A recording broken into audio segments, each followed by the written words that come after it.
እሄዳለሁ እንጂ አንቺን ተከትዬ ባደርሽበት ላድ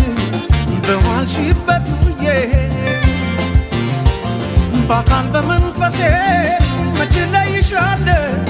አንቺ ግን አታውቂም አብሬሻለሁ አንድ ቀን መቼም ቢሆን አንድ ቀን ሳለሁ በሕይወቴ አንድ ቀን ተሳክቶልኝ አንድ ቀን ምኞት ፍላጎቴ የኔ ሆነሽ የኔ የፍቅር እመቤቴ በሰመረ ስለቴ ስለቴ ስለቴ ያውና እዛ ቁጭ ብለሽ ደምቀሽ ትታያለሽ ደግሞ እንዴት ታምሪያለሽ አንቺማ ምን አለብሽ የኔን ልብ አንጠልጥለሽ ይዘሽ ትዞሪያለሽ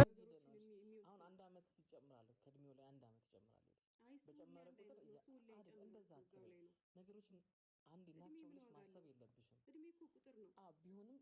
አንድ ነገርን ነው ብለሽ የምታስቢ ከሆነ ይሆናል ያን ነገር አታርጊ አንድ ነገር ላይ በቃ እንዲህ ነው ብለሽ አትወስኝበት ከወሰንሽበት ፈረድሽበት እኮ ልጅ በቃ መፍረድ የለብሽም ፈራጁ እግዚአብሔር ነው የነገን እኮ እኛ እንፈራለን እንጂ የሚወስንልን እግዚአብሔር ነው ሟቾች ነን አሁን እዚህ ጋር ሁሉ ልንሞት እንችላለን የነገን የሚያውቀው እግዚአብሔር ምን ፈራው በሰዋዊነታ ሰው ስለሆነን እንፈራለን ነገ ምን ያጋጥማል ትክክል ነሽ መዘጋቱ እስከመቼ ነው የሚዘጋብኝ እንዴት ነው የሚሆነው ነገ ነገር ቢከሰት ማነው ኃላፊነት የሚወስደው ብዙ ጣጣዎች አሉ ያሳስብሻል ያን ነገር ተናግሬዋለሁ ትላንት በደንብ ነግሬዋለሁ ማለት እንዴ ያደረገው ነገር ስህተት ስለዚህ ነገሮችን ስላሰበበት ስለተረጋጋ ነው አሁን በፍቅር ነገሮችን እሺ ብለሽ ወደ ማትመለሽበት ያለው ነገር ሆነሽ አንድ እዚህ ሆነሽ እኮ ነገሮችን ማስተካከል ይቻላል እና ማለት ነው አሁን በር እየዘጋብኝ ምናምን ከጎረምሳ ጋር እየተወኝ መውጣቱ ራሱ ሌላ ነገር ነው ሌላ ስህተት ነው እሱም አምኖበታል እኮ ይቅርታ ጠይቆሻል አይደል ኖ ይቅርታ መጠየቅ አይደለም እኔ ናቲ በሁሉም ነገር ይቅርታ ነው አልፈልግም ምን ላድርግ እሺ አሁን እኔ አንድ ነገር ቢፈጠርብኝ እዚህ ጋር ተፈጠረ በቃ ሆነ እኔ ካሁን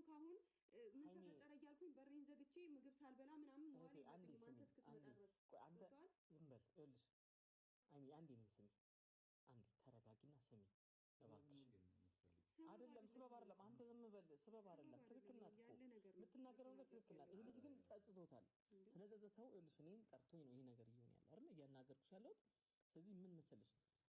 እግዚአብሔር ይመስገን የእናንተን ፍቅር አይቶ ምንም ነገር አልተከሰተም አይደል ምንም መጥፎ ነገር አልተከሰተብሽማ እግዚአብሔር ይመስገን ስለዚህ ከዚህ በኋላ ያለው ነገር ነው የምናስበው አሁን ይሄ የሚዘጋው ነገር ዘግተባት እንትን ነገር መሆን የለበትም እያልኩት በቃ አንቺ ነፃ ሆነሽ በቃ